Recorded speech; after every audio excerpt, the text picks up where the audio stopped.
Hello everyone, this is VJ32 back again with another VJ Reacts. Let's look at what's going on Kickstarter right now for new projects. First of all, there's a new one, Hell's Gate playing cards from Sisu Playing Cards and Alvin Zeng. It is 83% funded already with 29 days to go. There is two decks, a standard one which is white and red and a limited one which is, well, black and red. They are inspired by Hell and designed from Hell, which is kind of interesting. And they're also giving people a chance to double their pledge free. All you have to do is share and tweet and follow them and whatnot, which is pretty cool. I know randomly select people and you can double your pledge without any extra cost, so that's cool. So here you can see the deck. It's pretty nice. They're printed by Legends, I believe it is, and fulfilled by them as well, just like the last deck.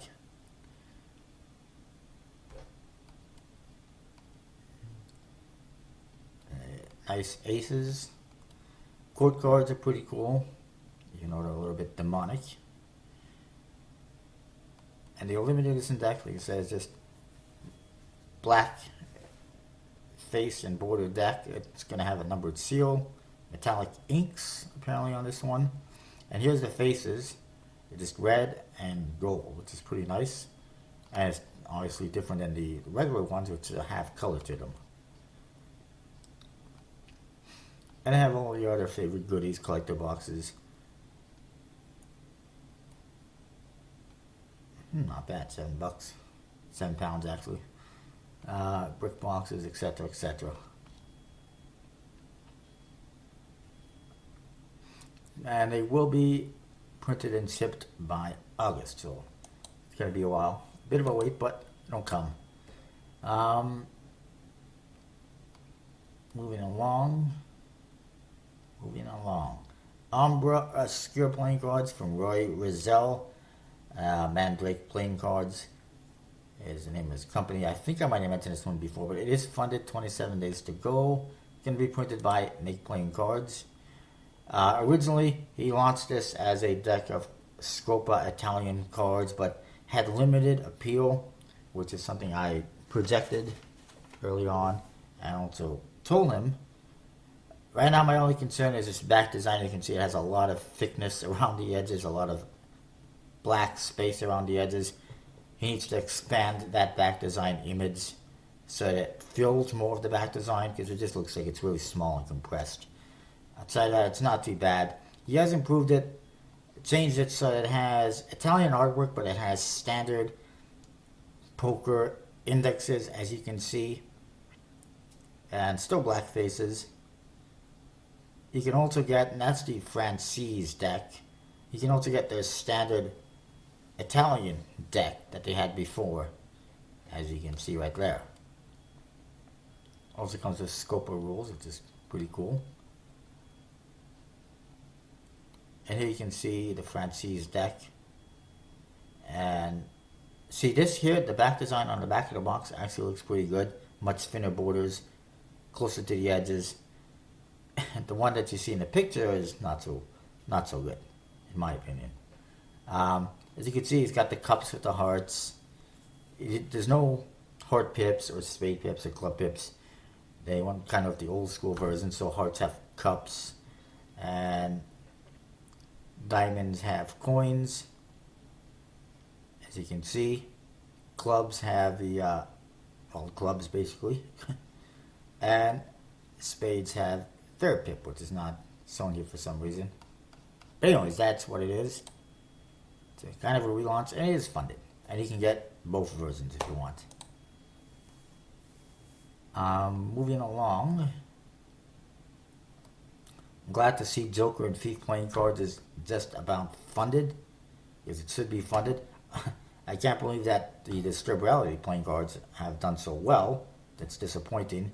It's disappointing two ways. One, it's disappointing that it's doing so well when ain't that great. And look at those faces. They almost look like they copied the the Hell's Gate playing cards, not vice versa, I guarantee you, because the Hell's Gate have been in doing the art for the Hell's Gate now for some time.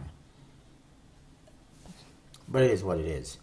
But it's disappointing because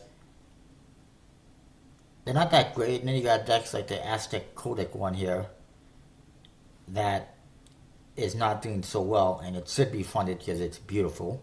Joker and Thief should have been funded a long time ago, and there's others as well. And this one's funded, and it's basically crap, in my opinion. The other thing that's disappointing is with like 800,000 subscribers, he's gotten a couple of hundred backers. I mean, it's ridiculous. That's the best he can do. That's the best effort he can do with that many backers. It's pathetic, in my opinion.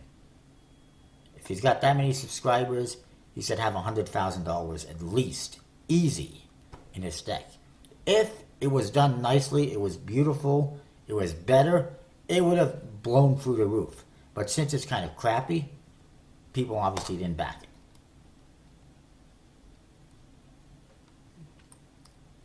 it. It kind of goes hand in hand. See if there's anything else to mention. Let's see. There's a lot of decks that aren't doing well, aren't going to fund. Nothing else really new. See here, there's this one as well. Classic console playing cards from United, Undefined Knowledge, I should say. And they have another one that they're going to be relaunching, which is the New York Skyscrapers deck. I forget the name exactly.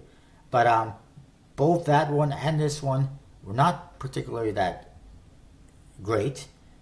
Neither one funded. This one, they didn't even reach the end. They just canceled it because it wasn't going to make it.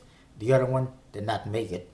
And so, instead of improving the artwork and fixing it so that it will sell and will fund, we're just going from expert playing cards to make playing cards, reducing the goal just so it can fund. To me, that is not good. I mean, if you got a deck that's not funding, obviously there's a reason it's not funding. Either it's got a limited appeal, or it's not that good artwork-wise. So you got to improve the artwork-wise in order to get it to fund, not reduce the goal just to get it to fund with, not so good artwork. It's just taking the easy road into funding, in my opinion. Anyone can do that. You got a deck that doesn't fund, reduce the goal, and it funds automatically. Not a lot of effort with that. And you don't improve the product. Just my 2 cents. Couple more things to talk about. Midnight Calaveras, now available through BackerKit for people who pledged for the Arcana. Here you can see the front of the box. Here's the back, the cards. A lot of skulls. Not everyone loves skulls. Some people don't mind. Some people don't like them at all. And here's the faces. Black and gold.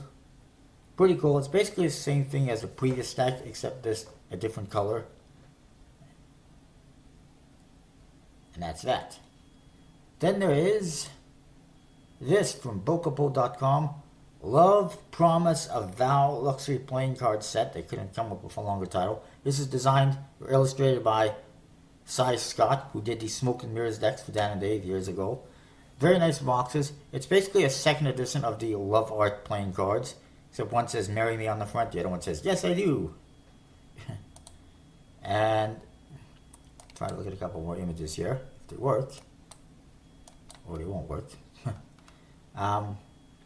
As you can see, it's basically got rider back designs in red, and the other one is black faces.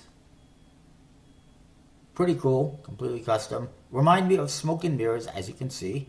I'm not sure I really like red spade pips with gold indexes. I mean, it's okay, but at the same time, that's supposed to be the hearts. I guess it just fits with the theme. And then you got hearts. This is the other deck. And then black on the black deck, just rider backs. Jokers are pretty cool.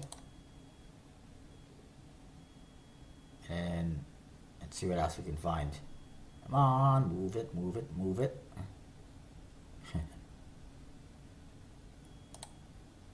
Ace of Spades is pretty cool.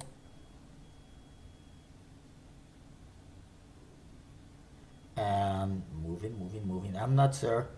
I guess they're designed or produced by USPC, obviously. It says there is a Q1 quality control and a B casino stock, which is good, good, good. And available on their website, only $8.99 for the set. That's both decks, $8.99. Great value, pretty cool decks. Although I think that if it had a different back design instead of rider backs, it would have been better, but it is what it is.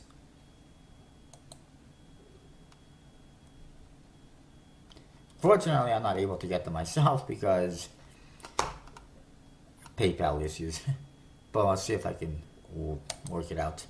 Then there's this coming soon from DeVoe. It's another Dominion deck, the Dominion Specials, as they call it, which apparently has twin tip mirror backs designed to allow you to do 4 different fanning patterns. I don't see how you can get 4 different fanning patterns out of that, because it is mirror image, is it not? So that would be 2 different fanning patterns. I don't understand how they could say it's got 4 different fanning patterns.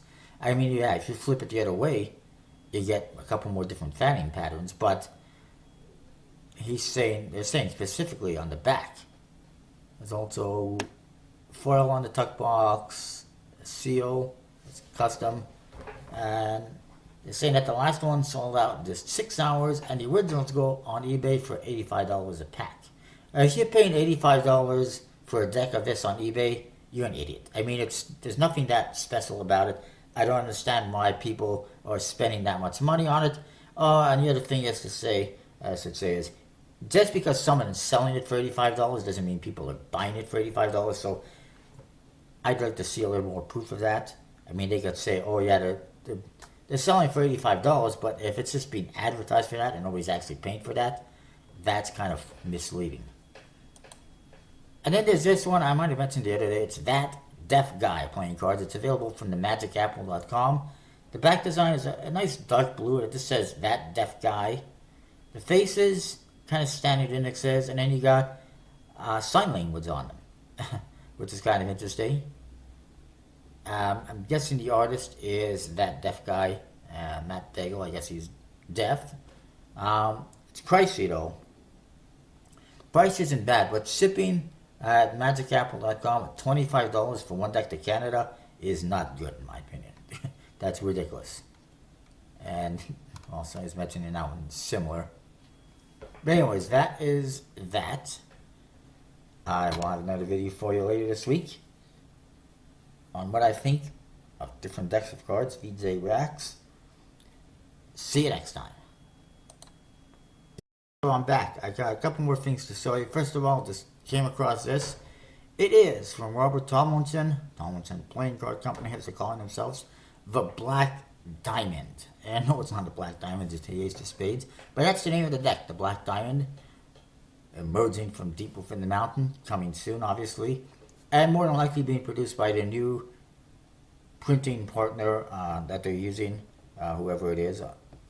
I'm looking forward to seeing what the quality of those decks are like. Should be interesting. It's very interesting. You got Robert Tomlinson has found a printer to produce his cards much faster than going through USPC or whatever, and apparently the quality is pretty good. And the same can be said for Roma Kotiv of Nor, who uses Nor Arts playing cards, which again is another printing company. And it's pretty interesting that they're using different printers other than USPC or Expert Playing Cards or Legends and getting the product faster and whatnot. There's been lots of delays with Expert Playing Cards and even Legends. Anyway, so there's that, and then there's one more to tell you about. It is this.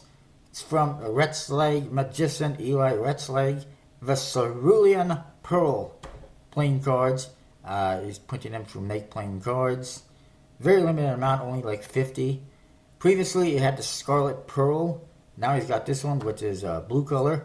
Looks really nice. They're going to be a little bit pricey because they're very limited and it costs more money. But the interesting fact is that he's actually doing the tuck cases himself. He's also embossing them himself or debossing them, whatever it is. So it's pretty cool. And I'm not sure exactly where it's going to be available. But yeah, he's making the boxes himself by hand, cutting, scoring, and embossing everything. He's got a video of that on his channel that you can check.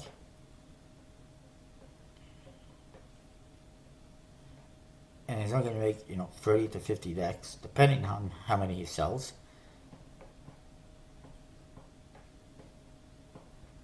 To a max of 50 decks, basically.